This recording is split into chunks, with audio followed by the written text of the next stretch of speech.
Pak Direktur. Baik, Bapak Ibu yang kami hormati, sebelum kita melanjutkan ke sesi paparan materi, apabila Bapak Ibu memiliki pertanyaan terhadap materi yang nantinya akan disampaikan oleh narasumber, Bapak Ibu dapat menuliskannya pada kolom chat YouTube dan nanti pertanyaan yang masuk akan kami kurasi dan akan kami sampaikan kepada Bapak Ibu narasumber pada sesi tanya jawab. Baik, Bapak Ibu yang berbahagia, kita melanjutkan ke agenda selanjutnya. Mari kita simak bersama paparan materi kebijakan uji kompetensi peserta pendidikan profesi guru yang akan disampaikan oleh Prof. Subanji selaku Ketua Pelaksana Panitia Nasional UKP PPG. Kepada Prof. Subanji, kami persilakan. Terima kasih Mbak Sela, yang terhormat Pak Direktur, Mbak Sisi, Mas Putra, Bapak Ibu semua. Alhamdulillah kita bisa bersama walaupun melalui daring ini. Mungkin saya akan menyampaikan beberapa hal terkait dengan persiapan OKPPG ini. Baik, para peserta, para mahasiswa, guru tertentu, kita harus sadar bahwasannya sebenarnya esensi pembelajaran yang dilakukan oleh Bapak Ibu itu seperti apa itu sebenarnya.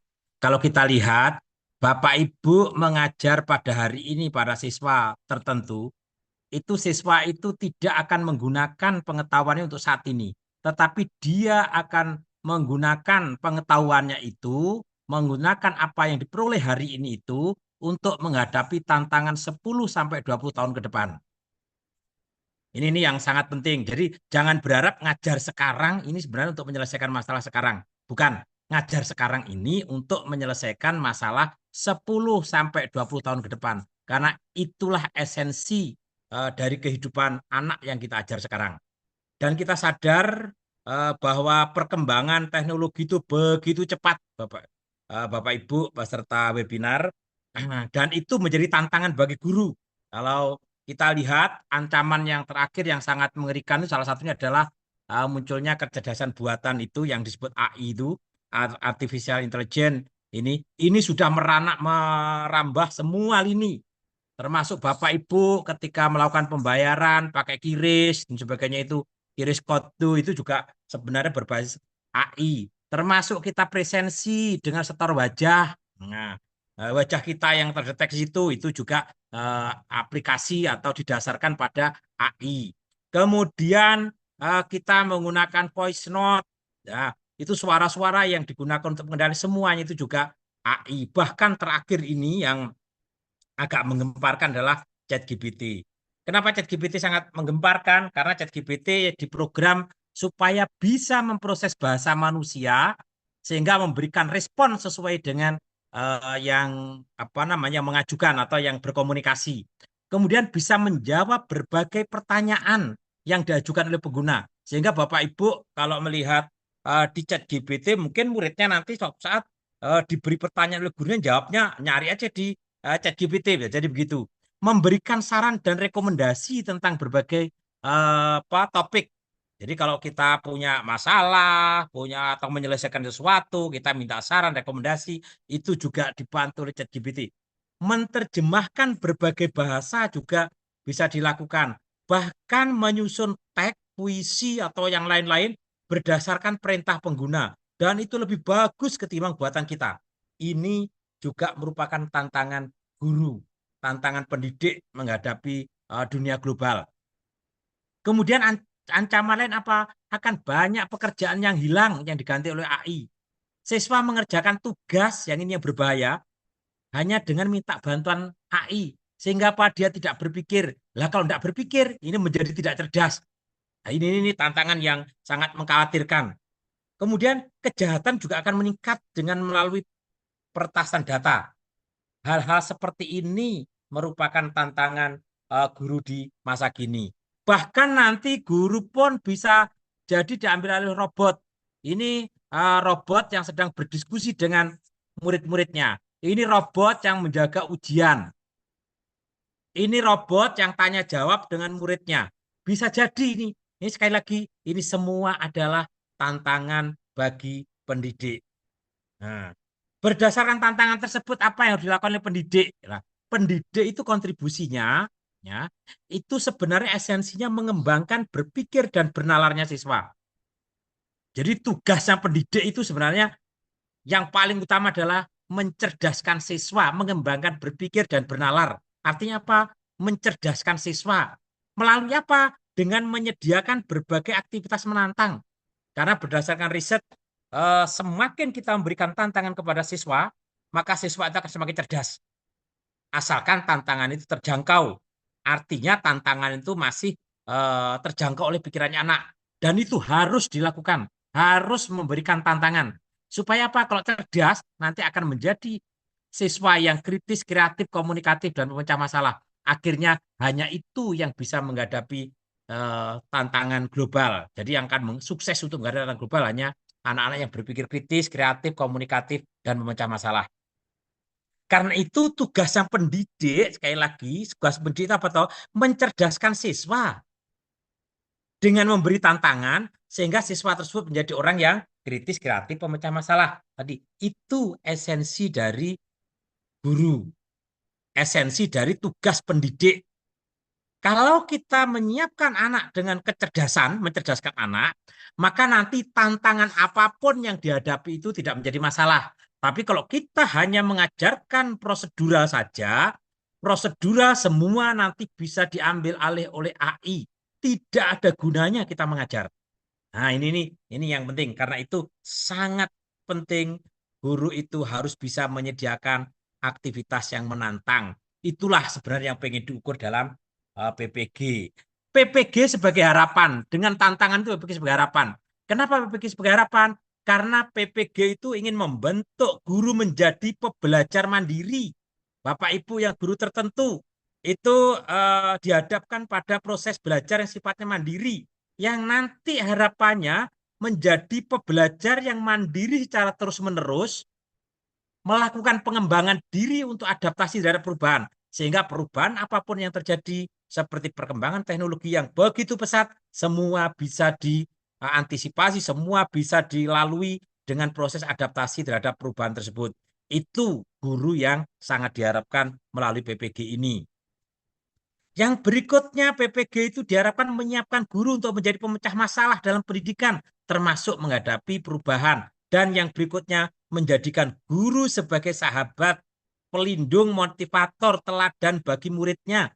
Sehingga nanti kalau mendidik murid-muridnya, muridnya merasa nyaman, muridnya bisa belajar dengan bagus, kemudian bisa termotivasi untuk belajar, dan bisa terbangun karakter yang baik.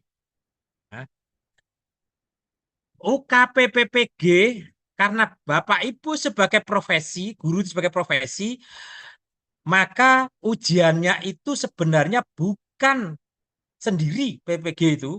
Di dokter sudah lama, dokter ada UKPPD. Nah, di guru ada UKPPG. Nah, isinya ada dua macam.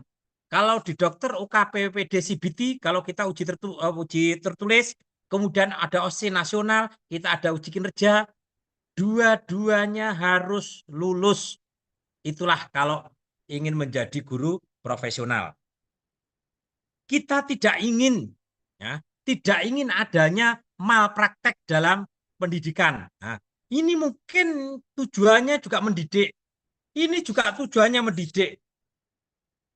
Ini mendidik dengan berbekal pada pedagogik dan keilmuan.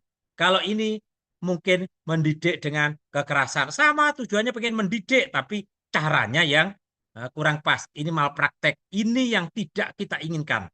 Nah, PPG ingin fasilitasi Bapak Ibu mengembangkan diri, memfasilitasi Bapak Ibu menjadi guru profesional supaya tidak terjadi seperti ini. Nah, termasuk kita juga harus sadar bahwa guru bukanlah musuh bagi siswa.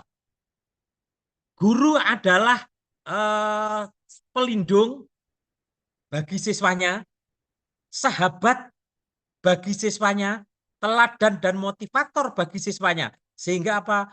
Belajar itu melalui proses yang nyaman. Inilah sebenarnya nanti proses belajar yang bisa optimal kalau dalam kondisi yang nyaman seperti ini. Ini yang kita harapkan. Pendidik itu adalah orang yang ikhlas. Ini yang Bapak Ibu yang sudah menjadi guru, Bapak Ibu sudah merasakan, guru itu hanya berpikir bagaimana supaya muridnya itu menjadi orang yang baik. Satu itu sebenarnya semua guru berpikir bahwa bagaimana supaya murid saya menjadi orang yang baik. Lah, ketika menginginkan muridnya menjadi orang baik, lah itu caranya yang bermacam-macam. Nah, tadi ada cara dengan keras, cara, nah itu keras itu yang dihindari. Tapi bagaimana cara yang mendidik, yang benar-benar mengajak muridnya itu berpikir, muridnya menjadi cerdas, itu yang diharapkan. Yang kedua, guru itu hanya berpikir bagaimana supaya siswanya berhasil di masa depan. Berhasil di masa depan. Jadi guru itu ikut bangga ketika siswanya menjadi orang yang berhasil tanpa ingin berharap apapun, tanpa ada imbalan apapun. Guru itu sudah berbangga kalau melihat muridnya menjadi orang yang berhasil. Itulah keikhlasan guru. Tidak pernah guru pengen menuntut kamu yang ngajar saya. Wah, tidak pernah guru itu. Guru itu ikhlas. Jadi sudah ingin muridnya menjadi orang yang berhasil, menjadi bangga kalau muridnya berhasil, dan juga guru itu sabar ketika melihat siswanya berulah. Ini guru itu selalu sabar ketika melihat muridnya berulah. Bahkan tidak memperhatikan apa yang disampaikan pun guru harus sabar. Karena karakter murid kita adalah bermacam-macam. Dan itu menjadi tantangan bagi guru profesional. Kalau menghadapi murid yang bermacam-macam itu, itulah harus bisa menangani secara baik. Guru itu selalu mendoakan dan berharap ada perubahan ketika ada siswanya yang tanda petik berulah atau nakal. Selalu mendoakan dan berharap ada perubahan. Itulah keikhlasan-keikhlasan guru yang kita rasakan bersama bahwa guru semuanya berperilaku ikhlas, berharap muridnya jadi baik, sabar ketika menghadapi murid yang berulah, dan selalu mendoakan murid yang suka berulah itu supaya senantiasa menjadi orang yang baik. Nah, tugas guru itu apa sebenarnya? Tugas guru itu yang pertama masuk kelas harus tahu tujuannya. Harus tahu tujuannya. Harus bisa mengembangkan tujuan indikator. Saya masuk kelas hari ini pengen membuat murid saya kreatif. Pengen membuat murid saya kritis. Nah, itu tahu. Melalui apa? Melalui konten tertentu, bidang studi. Ini yang kedua. Jadi kalau yang pertama ini, yang kedua menguasai konten. Setelah menguasai konten dan berbekal dengan tujuan yang sudah dirumuskan, maka guru merancang pembelajaran. Ini yang ketiga. Yang keempat, setelah dirancang, guru harus bisa melaksanakan. Ketika melaksanakan pembelajaran, guru harus bisa melakukan asesmen, penilaian terhadap apa yang sudah dirancang itu. Berhasil apa enggak, yang sudah menjadi tujuan itu, berhasil apa enggak. Ketika belum berhasil atau setelah berhasil, maka guru melakukan refleksi diri. Ketika tidak berhasil, apa penyebabnya? Harus saya ubah kayak apa? Ini guru harus punya kemampuan untuk melakukan refleksi. Dan guru harus mengembangkan diri secara terus-menerus. Guru harus mengembangkan diri secara terus-menerus dari waktu ke waktu supaya bisa mengikuti perkembangan. Semua ini harus dilengkapi, harus disertai dengan karakter guru yang memiliki kepribadian yang baik dan berkarakter yang baik. Ini core-nya. Jadi semua ini akan menjadi berjalan baik kalau guru itu memiliki karakter yang baik. Sekali lagi, guru itu adalah sebagai profesi. Ini sudah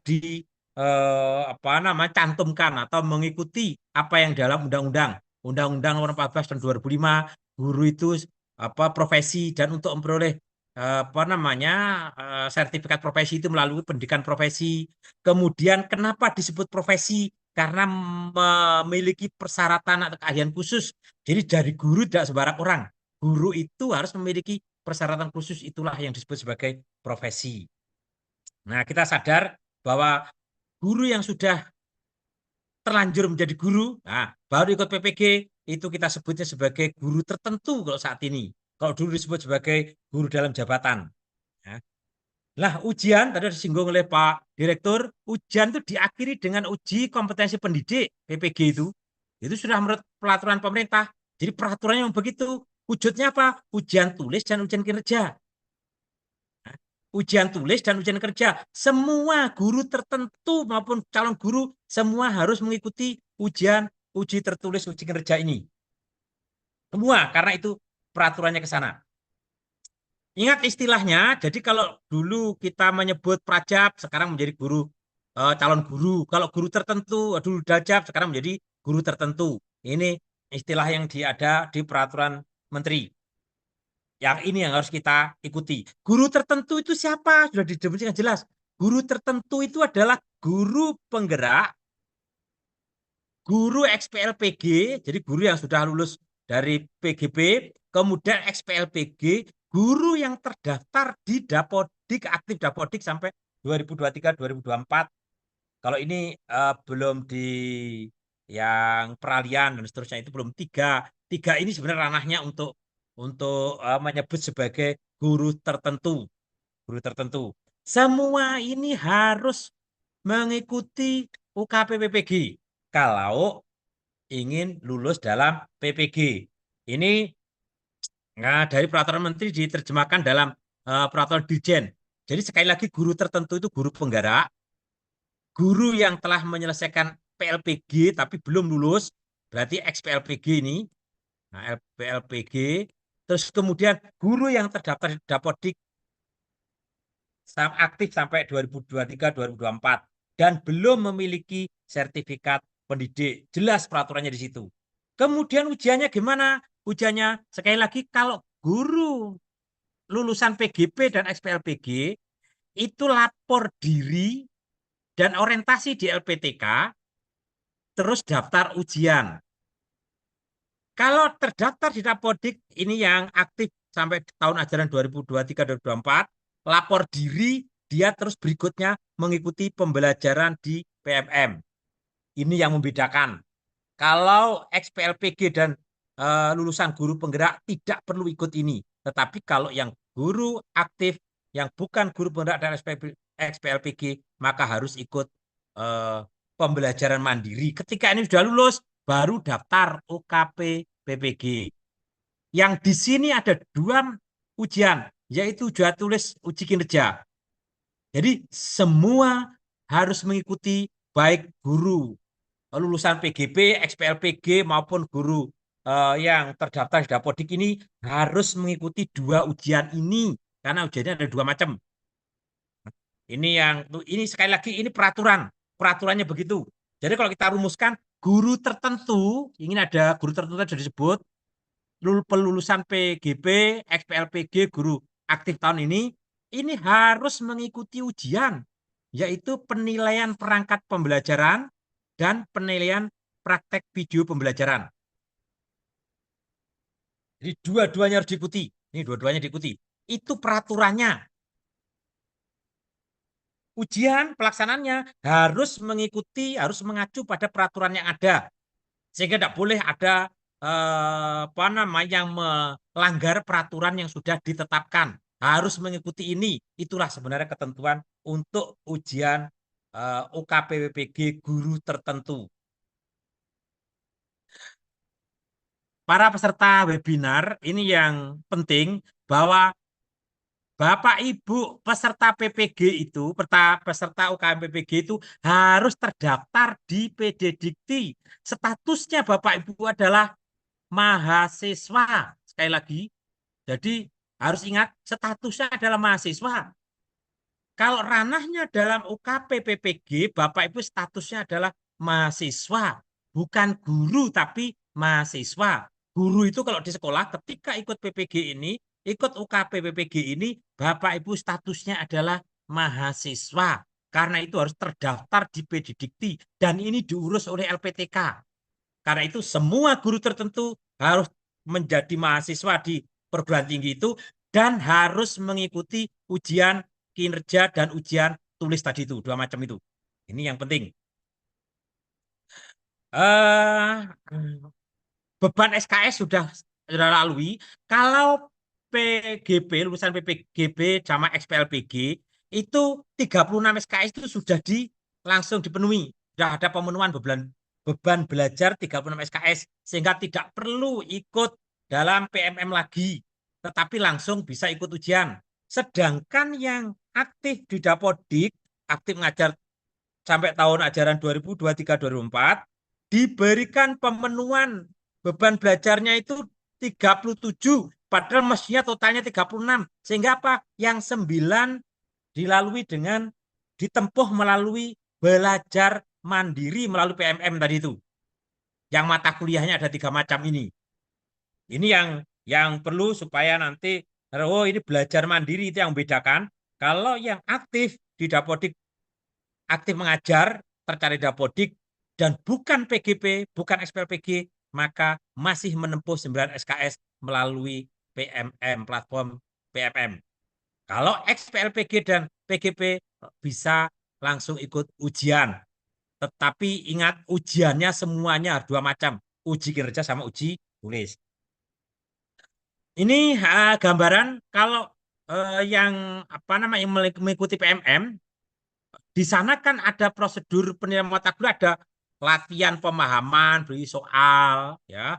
Terus kemudian ada cerita reflektif, ada post test berisi soal-soal, ada jurnal pembelajaran.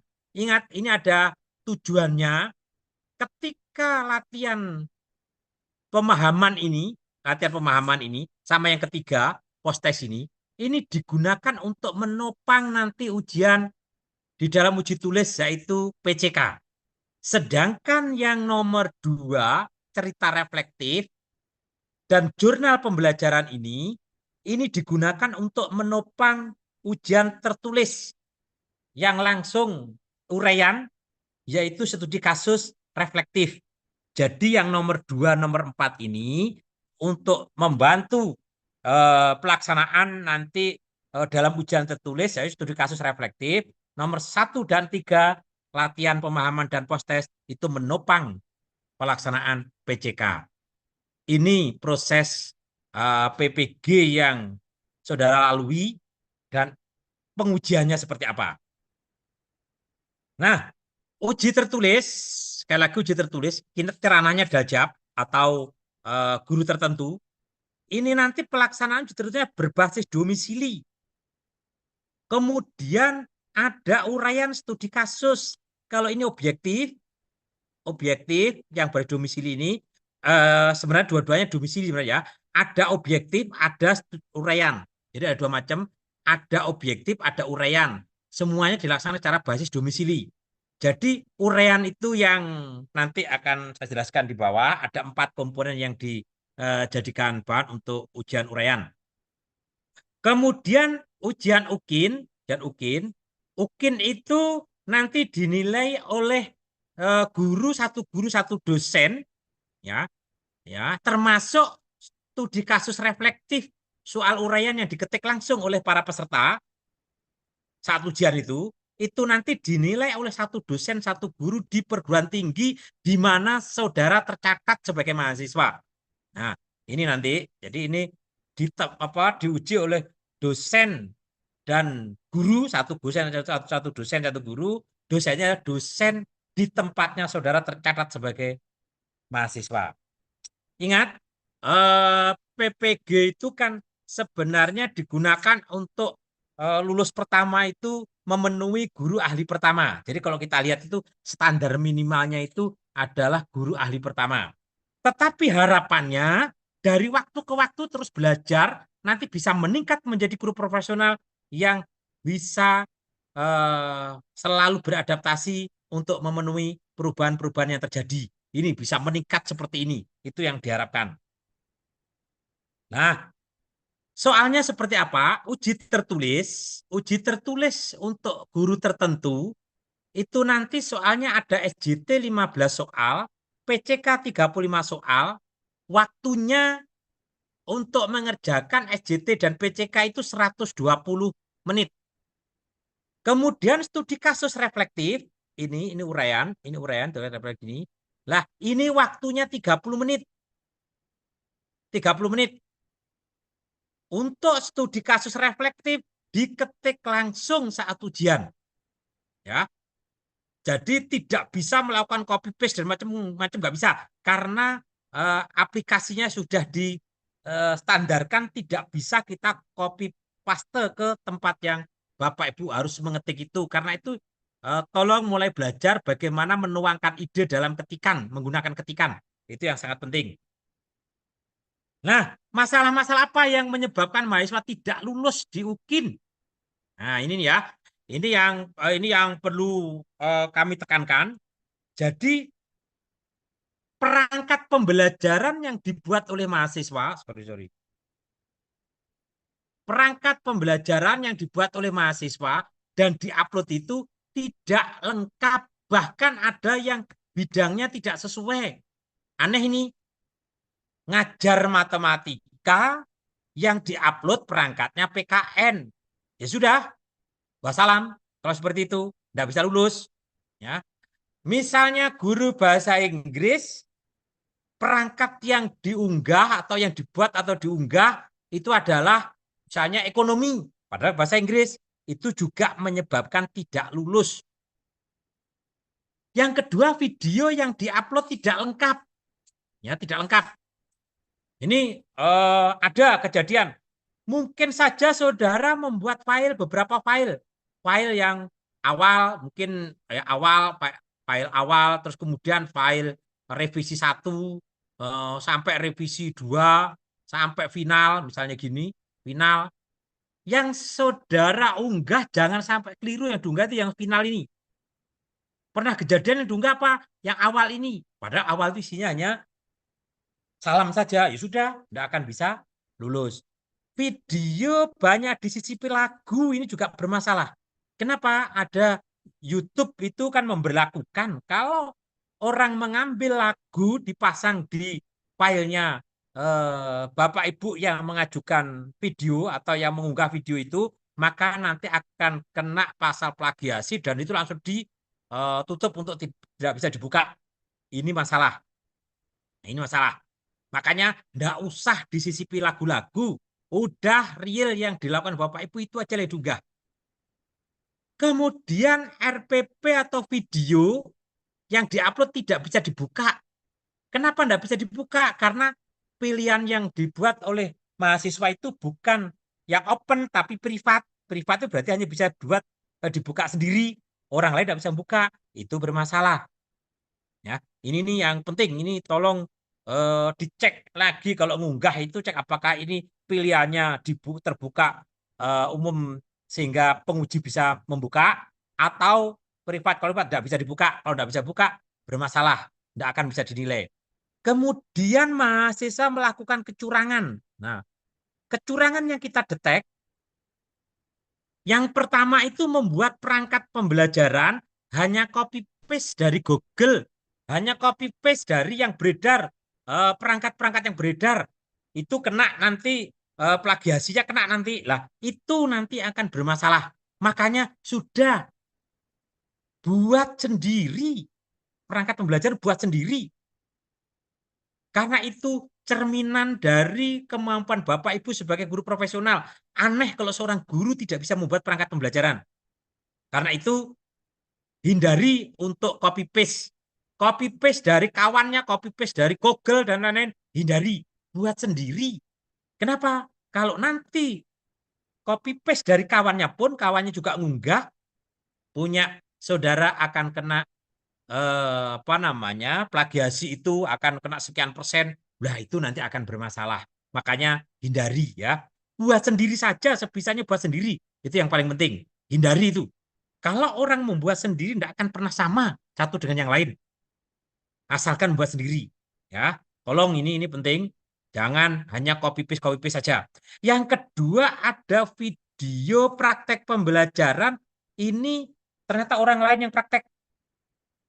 Kemarin ada yang dengan apa namanya ditutup pakai masker, pakai topi, pakai kopiah supaya tidak kelihatan wajahnya.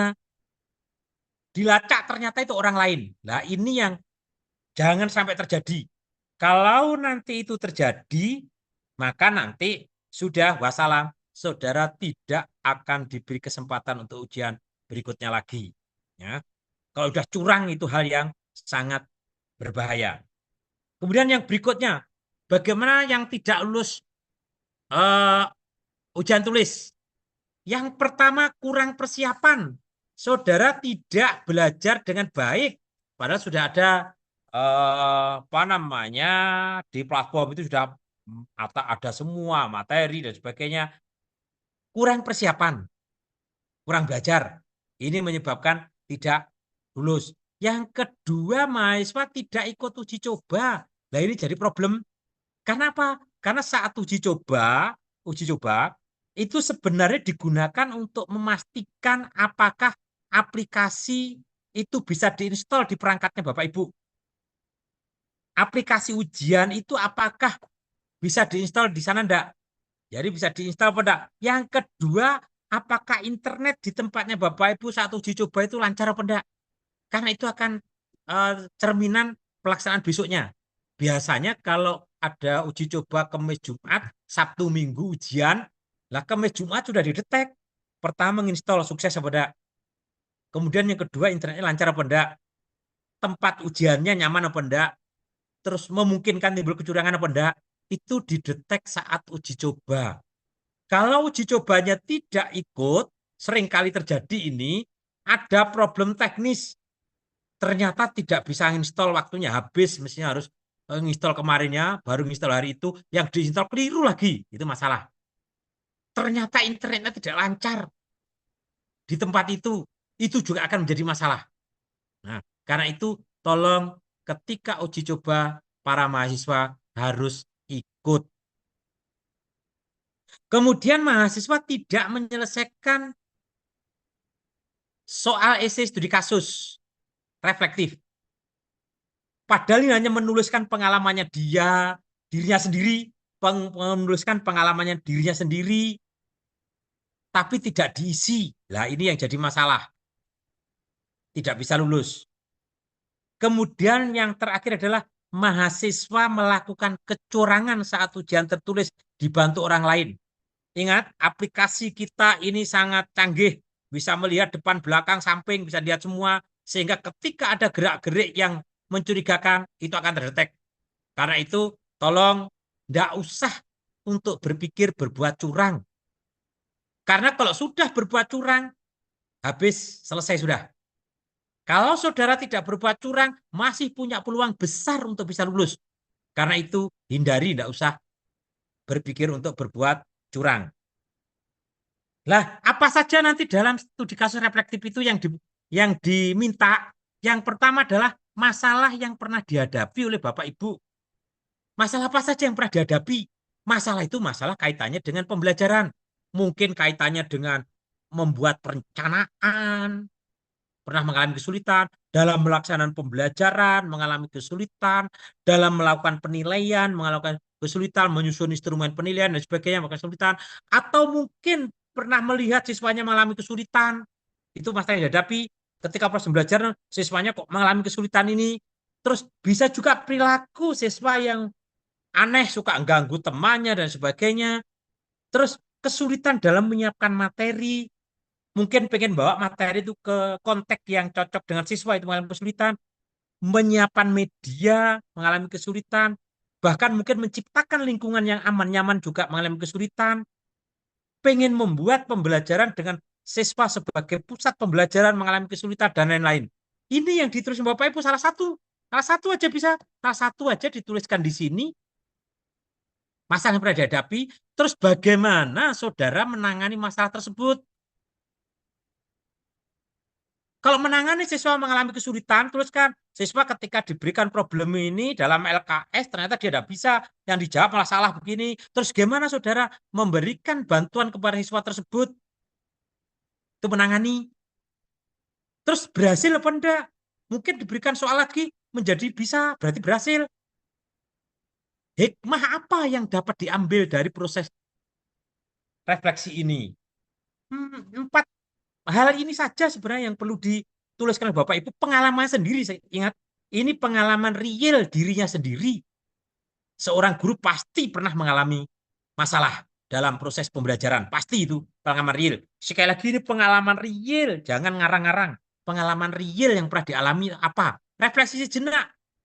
Saya dulu pernah ini, terus kemudian punya masalah ini, uraikan masalahnya apa, terus kemudian bagaimana saudara menangani masalah tersebut. Setelah itu bagaimana berhasil apa enggak cara menangani seperti itu. Kalau berhasil bisa ditunjukkan dengan apa? Berhasil karena setelah saya berikan problem lagi dia lancar menyelesaikan, bisa berhasil memperoleh skor, misalnya begitu.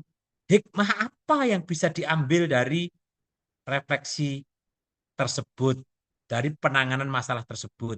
Itu sebenarnya karena harapannya Bapak Ibu itu dari waktu ke waktu menjadi lebih meningkat, karena siapa yang hari ini lebih baik dari hari kemarin, hanya itu orang yang beruntung ini yang pengen sangat diharapkan oleh Bapak Ibu. Harapannya dengan refleksi itu kompetensi Bapak Ibu terus meningkat ini. Kompetensi terus meningkat. Dan itulah harapan PPG saat ini. Terima kasih. Mungkin itu yang dapat saya sampaikan. Semoga semua mahasiswa lancar dalam menyelesaikan pendidikan profesi guru, berhasil dalam melaksanakan UKP PPG. Saya kembalikan kepada Mbak Sila. Assalamualaikum warahmatullahi wabarakatuh. Waalaikumsalam warahmatullahi wabarakatuh. Kami sampaikan terima kasih kepada Prof. Banji atas paparannya terkait kebijakan dan juga pelaksanaan UKPPG. Terima kasih, Prof. Baik, Bapak Ibu, sebelum kita berpindah ke materi selanjutnya, kami izin mengingatkan kembali apabila Bapak Ibu yang memiliki pertanyaan dapat disampaikan melalui kolom chat YouTube. Nanti pertanyaan yang masuk akan kami kurasi dan untuk dijawab langsung oleh Bapak Ibu narasumber. Untuk memudahkan panitia melakukan kurasi pertanyaan pada kolom chat, kami mohon Bapak Ibu dapat melakukan konfirmasi kehadiran melalui tautan daftar hadir yang telah dibagikan oleh panitia melalui kanal YouTube. Baik, Bapak Ibu yang kami hormati, kita melanjutkan ke paparan materi selanjutnya.